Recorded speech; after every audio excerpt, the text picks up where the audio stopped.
नमस्कार, जय हिंद। मैं मोहन पाठक और बात करेंगे आज हम लद्दाख में हुए उस विद्रोह की, जिस विद्रोह ने भारत में एक ऐसा माहौल बना दिया है कि क्या भारत में भी जेन जेड विद्रोह हो रहा है, या जो घटनाक्रम हुआ वो जेन जेड विद्रोह का ही एक रूप था। आपको बता दें कि सोनम वांगचुक को आज गिरफ्तार कर लिया गया है। सोनम वांगचुक 3 इडियट्स के एक नायक के रूप में थे, जो एक फिल्म थी आमिर खान द्वारा अभिनीत थी। अब वो कहीं ना कहीं विलेन बनते हुए नजर आ रहे हैं और उनकी गिरफ्तारी हो चुकी है। लद्दाख में 36 साल बाद आगजनी की गई है। 36 सालों के बीच में कोई ऐसी बड़ी दुर्घटना नहीं हुई जिससे कुछ बड़े स्टेप्स उठाए जाएं। हालांकि आपको बता दें कि लद्दाख सीमावर्ती क्षेत्र है और लद्दाख एक केंद्र शासित राज्य है, जिसे पूर्ण राज्य का दर्जा देने के लिए सोनम वांगचुक आमरण अनशन पर बैठे हुए हैं। आपको बता दें कि 5 अगस्त 2019 को जम्मू कश्मीर से आर्टिकल 370 हटाया गया था, जिसे अमित शाह द्वारा, गृह मंत्री थे उस समय, आज भी हैं, और उनके द्वारा ये कार्य किया गया था। लद्दाख को केंद्र शासित प्रदेश यानी कि यूटी बनाया गया था, यूनियन टेरिटरी कहा जाता है। वहीं सामाजिक कार्यकर्ता सोनम वांगचुक और उनके समर्थकों की मांग ये है कि लद्दाख को पूर्ण राज्य का दर्जा दे दिया जाए। खैर, सरकार के ऊपर ये दबाव है, अगर वो लद्दाख को पूर्ण राज्य का दर्जा दे देगी तो और भी जो राज्य हैं वो भी ऐसी मांग उठा लेंगे। आपको बता दें कि भारत की राजधानी जो दिल्ली है वो भी एक केंद्र शासित राज्य है, जो केंद्र के द्वारा संचालित की जाती है। वहाँ पे विधानसभा है, मुख्यमंत्री हैं, सब कुछ है, लेकिन बहुत सारी चीज़ें जो हैं केंद्र सरकार के हाथों में है। तो ये सारी चीज़ें आपको समझनी चाहिए कि कुछ ऐसे राज्य होते हैं जहाँ पर केंद्र को डायरेक्ट कंट्रोल करना पड़ता है, वो एक मजबूरी भी होती है। और इसी तरह लद्दाख भी एक सीमावर्ती राज्य होने के नाते, केंद्र शासित राज्य होने के नाते, सरकार के पास ऐसी अभी कोई व्यवस्था नहीं है कि वो इसे पूर्ण राज्य का दर्जा दे दे। हाँ, सरकार ने ये वादा पहले किया था कि वो लद्दाख को कुछ बेहतरीन करके देंगे, कुछ वहाँ पे ऐसी व्यवस्थाएं बनाएंगे कि जो पूर्ण राज्य का दर्जा है उसके बराबर इसको लाभ मिल जाए। वांगचुक इस मांग को लेकर पहले भी कई बार हड़ताल कर चुके हैं, जिसका लेक्चर हमने ऑलरेडी ले लिया था, लेकिन इसका कोई नतीजा निकल कर नहीं आया था। ऐसे ही 4 मांगों को लेकर उन्होंने इस बार 10 सितंबर 2025 से अपनी जो यात्रा है उसको शुरू करते हैं। सोनम वांगचुक और उनके साथ के 15 लोग 35 दिनों की भूख हड़ताल पर बैठ गए। ये हड़ताल लेह एपेक्स बॉडी यानी कि LAB और कारगिल डेमोक्रेटिक अलायंस यानी KDA ने बुलाई थी। अब मामला आगे बढ़ता है। वांगचुक ने कहा था कि अगर वे 35 दिनों तक जीवित रहे तो अगले फेज में 6 हफ्ते की भूख हड़ताल और करेंगे, लेकिन अगर केंद्र सरकार इस बीच बातचीत शुरू कर देती है तो अनशन तोड़ देंगे। आपको बता दें कि जो प्रोटेस्ट हुआ, जो आंदोलन हुआ, जो आगजनी हुई, तोड़फोड़ हुई, कई लोगों के मारे जाने की बातें निकल के आई, ये सारी चीज़ें हम आगे चर्चा करेंगे। तो ये कहीं ना कहीं सरकार के साथ एक तरह से आप देखेंगे कि धोखेबाजी वाली बात हो जाएगी, क्योंकि 20 सितंबर को केंद्रीय गृह मंत्रालय ने LAB और KDA के प्रतिनिधियों को दिल्ली में एक हाई पावर कमेटी यानी HPC बैठक का न्योता भी दे दिया था कि आइए भाई साहब, यहाँ पे हम लोग आपसे चर्चा करते हैं। लेकिन सोनम वांगचुक चाहते थे कि यह बैठक जल्दी हो। LAB और KDA के कुछ प्रतिनिधि दिल्ली जाने भी वाले थे। इसी बीच हड़ताल के 14वें दिन यानी 23 सितंबर को सोनम के साथ हड़ताल कर रहे 72 साल के तेजसेरिंग अंगचुक और 60 साल के तासी डोलमा की तबीयत बिगड़ जाती है और उन्हें स्वास्थ्य लाभ के लिए अस्पताल ले जाया जाता है, और वहाँ पे उनकी हालत तनावपूर्ण बनी हुई थी। LAB की यूथ विंग के कार्यकर्ता इससे रोष में आ गए, उनके अंदर गुस्सा पनपा और उन्होंने 24 सितंबर को लद्दाख में बंद का ऐलान कर दिया। उन्होंने भीड़ जुटाने के लिए तमाम प्लेटफॉर्म का इस्तेमाल करना शुरू किए, जनसंपर्क किया, सोशल मीडिया का इस्तेमाल किया, मीडिया का इस्तेमाल किया और लोगों से लेह हिल काउंसिल पहुंचने की अपील कर दी। सरकार सारी चीज़ें देख रही थी और इस पर नज़र बनाई थी कि क्या हो सकता है आगे, और लोग धीरे धीरे पहुंचने भी लगे थे। लेह हिल काउंसिल के सामने आंदोलनकारियों को रोकने के लिए बैरिकेड्स लगाने पड़े। और लगाए भी थे। जब आंदोलनकारी आगे बढ़े तो पुलिस ने आंसू गैस छोड़ दी, लेकिन भीड़ ने पुलिस की गाड़ियां जलाना शुरू कर दिया, तोड़फोड़ शुरू कर दिया और वहीं पर भारतीय जनता पार्टी के ऑफिस और सीआरपीएफ की गाड़ी में आग लगा दी। इसके बाद हिंसा और भड़क गई और प्रशासन को कंट्रोल करने के लिए वहाँ पे और ज़्यादा सख्ती लानी पड़ी। इस हिंसा में कई लोगों की मौत हुई, 80 से ज़्यादा घायल हुए, 3-4 लोगों की मौत हुई। लेह में कर्फ्यू लगा दिया गया और हालात को नियंत्रित करने के लिए प्रशासन ने दबाव बनाया और नियंत्रित कर लिया। इस हिंसा की वजह पर सोनम वांगचुक ने अपने बयान को जारी किया। उन्होंने कहा कि आंदोलन में बड़ी संख्या में युवा शामिल हो चुके थे। युवाओं को जवाब देना पड़ता था। युवा का जो धैर्य है वो उसको इतना भी सब्र नहीं कर पा रहे थे कि वो काफ़ी टाइम तक इंतज़ार करें, और ऐसे में हमें सरकार के साथ बातचीत बढ़ानी थी। ऐसे में लोग आक्रोशित होते गए। भूख हड़ताल पर हम लोग बैठे थे और सरकार 6 अक्टूबर को बातचीत के लिए कह रही थी। ऐसे में लोगों में और गुस्सा पनपा, लेकिन पुलिस को थोड़ा सब्र दिखाना चाहिए था। आप गोली ऐसी जगह मारने से परहेज कर सकते थे जिससे जान चली जाती, ऐसा उन्होंने कहा। हालांकि उनके बयान से भी भड़काने वाली बातें निकल के आ रही हैं। हिंसा के बाद सोनम वांगचुक ने अपनी 15 दिनों की भूख हड़ताल को समाप्त कर दी, लेकिन गृह मंत्रालय ने इस हिंसा के लिए सोनम वांगचुक को जिम्मेदार ठहराया। बयान में कहा गया कि सोनम वांगचुक ने उकसाऊ बयान दिए, भीड़ को भड़काया और जब हिंसा शुरू हुई तो भूख हड़ताल खत्म करके एम्बुलेंस से अपने गांव निकल गए। यानी कि जनता को, युवाओं को आग में झोंक कर खुद वहां से फरार हो गए। भाई इतना ही आपको आंदोलन करना था तो उस आग में आप भी बैठे होते, उस आग की आंच में थोड़ा तपे होते तो शायद जो विशेष दर्जा था उसमें कुछ सरकार के लिए राहत मिलती, शायद आपकी जान चली जाती तो आप एक महान नेता के रूप में जाने जाते। लेकिन आपका मकसद कुछ और रहा होगा, ऐसा सरकार ने कहा। सरकार ने कहा कि जब दंगे भड़के तो आप आंदोलन बंद करने का एक नाटक करके वहाँ से धीरे से अपने गाँव की तरफ निकल लिए। सोनम वांगचुक का वीडियो वायरल था जिसमें वो नेपाल के जेन जेड प्रोटेस्ट का जिक्र कर रहे थे, लेकिन बाद में उन्होंने मीडिया से बात करते हुए इन सारी चीज़ों को इनकार कर दिया। लेकिन वीडियो तो सोशल मीडिया पर वायरल है, आपने भी कहीं ना कहीं देखा होगा, नहीं देखा है तो आप देख लेंगे। लद्दाख के उपराज्यपाल कविंद्र गुप्ता का कहना है कि हालात जानबूझकर बिगाड़ दिए गए और जिससे वहाँ के जो सामाजिक ताने बाने थे बिखर गए और लोगों में कहीं ना कहीं रोष हुआ और फिर उसके बाद ऐसा आंदोलन निकल के सामने आया।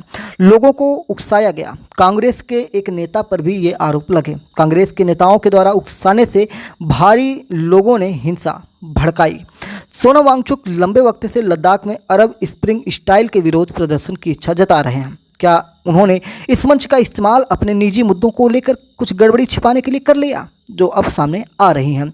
आपको बता दें कि 1 सितंबर 1966 को लेह जिले में जन्मे सोनम वांगचुक पेशे से इंजीनियर और एक अध्यापक हैं। वह लेह में SECMOL अल्टरनेटिव स्कूल भी चलाते हैं। ये वैसा ही एक्सपेरिमेंट्स और आविष्कारों वाला स्कूल है जैसा 2009 में जो फिल्म आई थी 3 इडियट आमिर खान की, उसमें दिखाया गया था। फिल्म में आमिर खान जो किरदार निभा रहे थे वो सोनम वांगचुक से ही प्रेरित माना जाता है। हालांकि खुद सोनम इससे इनकार करते हैं कि वो ये नहीं है। 1966 में सोनम वांगचुक का जन्म हुआ। पिता सोनम वांग्याल जम्मू कश्मीर सरकार में मंत्री भी रहे। 1977 में पढ़ाई के लिए ये दिल्ली गए थे। 1987 में श्रीनगर से मैकेनिकल इंजीनियरिंग की पढ़ाई की। 1988 में 5 दोस्तों के साथ students educational and cultural movement of Ladakh यानी कि SECMOL शुरू कर दिया। इसी के तहत SECMOL अल्टरनेटिव स्कूल खोला और जिसमें rocket, stove, solar heated dining और इवेंट हॉल जैसी चीज़ें बनाई गई। SECMOL स्कूल में कई विदेशी संस्थाओं से डोनेशन भी आता है, जैसे स्वीडन का फ्यूचर अर्थ हो और भी बहुत सारी चीज़ें हैं। 2018 में इन्हें रेमन मैग्सेस अवार्ड से भी सम्मानित किया गया। उन्हें 2016 में रोलेक्स अवार्ड और 2008 में रियल हीरोज अवार्ड भी मिल चुका है। सोनम ने हिमालयन इंस्टीट्यूट ऑफ अल्टरनेटिव्स शुरू किया, जिसे HIAL के नाम से जाना जाता है। लद्दाख की इस पहली यूनिवर्सिटी का शिलान्यास 2019 में प्रधानमंत्री मोदी ने ही किया था। न्यू लद्दाख मूवमेंट से जुड़े उन्होंने लद्दाख से जुड़े मुद्दों पर कई बार अनशन किया, उन्हें नज़रबंद भी किया गया। HIAL यूनिवर्सिटी को सरकारी जमीन आवंटित किए जाने पर भी सवाल उठे थे। सोनम ने कहा किसी भी जांच के लिए वो तैयार है। मीडिया रिपोर्ट्स के मुताबिक CBI सोनम के विदेश से फंडिंग और 6 फरवरी 2025 को उनकी पाकिस्तान यात्रा के मद्देनज़र जांच भी कर रही है। आपको बता दें कि CBI की कई टीमें इस समय लद्दाख में जमी हुई हैं, पांव जमा कर वहां पर निगाहें दौड़ा रही हैं कि क्या मामला है। आपको बता दें कि सोनम वांगचुक इस समय गिरफ्तार हो चुके हैं। आपको बता दें कि इनकी जो मांगें थी उनमें कुछ मांगें महत्वपूर्ण थी, जैसे लद्दाख को पूर्ण राज्य का दर्जा दिया जाए, 6वीं अनुसूची के तहत संवैधानिक सुरक्षा दी जाए, कारगिल और लेह अलग अलग लोकसभा सीट दी जाए और सरकारी नौकरियों में स्थानीय लोगों की भर्ती की जाए या उन्हें एक तरह से आरक्षण दे दिया जाए। LAB और KDA ने गृह मंत्रालय को सौंपे मसौदे में कहा कि लद्दाख चीन और पाकिस्तान की सीमाओं से जुड़ा हुआ है और रणनीतिक नजरिए से महत्वपूर्ण है। मिजोरम, त्रिपुरा, सिक्किम जैसे पूर्वोत्तर राज्यों को 6ठी अनुसूची में शामिल करके पूर्ण राज्य का दर्जा दिया गया है। उनके अधिकार अनुच्छेद 371 के तहत संरक्षित भी हैं। लद्दाख के लोगों के अधिकारों को भी संरक्षित किया जाना चाहिए। देखिए, जहाँ तक संरक्षण की बात है तो बिल्कुल होना चाहिए, और अगर संभव है तो उन्हें जो आपका आर्टिकल 6वीं अनुसूची है उसमें भी डाला जा सकता है तो डाला जाए। लेकिन अगर वहाँ पे झंझट जैसे विद्रोह करने की बातें निकल के आ रही हैं तो कहीं ना कहीं देश विरोधी काम हो जाएगा, और इसीलिए राष्ट्रीय सुरक्षा जो होता है NSA उसके तहत इनके ऊपर कार्रवाई करके इनको गिरफ्तार किया गया। आपको बता दें कि 16 जनवरी 2023 को LAB और KDA ने लद्दाख को लेकर अपनी मांगों का पहला मसौदा केंद्रीय गृह मंत्रालय को भेजा था। 23 जनवरी 2023 को सोनम वांगचुक ने प्रधानमंत्री मोदी से 13 मिनट के वीडियो के जरिए एक अपील करते हुए कहा कि लद्दाख के लोग हैरान हैं कि सरकार इस मांग पर ध्यान क्यों नहीं दे रही। एक समय PM मोदी का समर्थक मैं था, मैंने सरकार के धारा 370 हटाने के फैसले का स्वागत किया था, लेकिन लद्दाख को UT बनाए जाने के बाद हम बुरी तरह प्रभावित हो रहे हैं। हम जम्मू कश्मीर में ही बेहतर थे। 26 जनवरी 2023 को सोनम ने लद्दाख को पूर्ण राज्य का दर्जा दिए जाने की मांग के लिए 18,000 फीट की ऊंचाई पर खार दुंगला दर्रे पर 5 दिन के लिए अनशन पर जाने की कोशिश की। यहाँ पर तापमान -40 डिग्री तक रहता है। हालांकि ऑफिसर्स ने उन्हें घर में नज़रबंद कर दिया था। सोनम ने बहुत सारे हथकंडे अपनाए कि ये चीज़ें हो जाएं, और उनको रोकने के लिए भी प्रशासन ने भी बहुत हथकंडे अपनाए। ऐसे ही सोनम वांगचुक इन मामलों को लेकर भी अपनी आपत्ति दर्ज कराते रहे। आपको बता दें कि 18 जून 2023 को वांगचुक ने लेह के NDS स्टेडियम में दोबारा अनशन शुरू किया और 26 जून को अनशन समाप्त किया। 2024 से आंदोलन ने जोर पकड़ना शुरू कर दिया। लैब ने 3 फरवरी 2024 को लेह चलो का आह्वान किया था, जबकि KDA ने कारगिल बंद बुलाया था। सोनम ने लेह के शहीद पार्क में 6 मार्च से 21 दिन का अनशन किया। सितंबर 2024 में सोनम ने 130 लोगों के साथ लेह से दिल्ली तक करीब 1000 किलोमीटर की दिल्ली चलो पदयात्रा शुरू की। इस यात्रा में 130 लोग शामिल हुए थे। 30 सितंबर को दिल्ली के सिंधु बॉर्डर पर दिल्ली पुलिस ने उन्हें हिरासत में ले लिया। दिल्ली में कुछ विपक्षी नेताओं ने उनसे मुलाकात की थी। 5 अक्टूबर 2024 से सोनम ने दिल्ली के लद्दाख भवन में भूख हड़ताल शुरू की। इस दौरान students federation of India SFI जैसे संगठनों ने इनका समर्थन किया और भी बहुत सारे लोगों ने इनका समर्थन किया। 21 अक्टूबर 2024 को गृह मंत्रालय ने दिसंबर में उनसे बातचीत का भरोसा दिया था कि हम आपसे बात करेंगे। 2019 के लोकसभा चुनाव में बीजेपी ने अपने घोषणा पत्र में लद्दाख के लिए की जा रही मांगों को अपने चुनावी वादे में शामिल भी किया था। लद्दाख को केंद्र शासित प्रदेश का दर्जा मिलेगा ऐसा कहा गया था।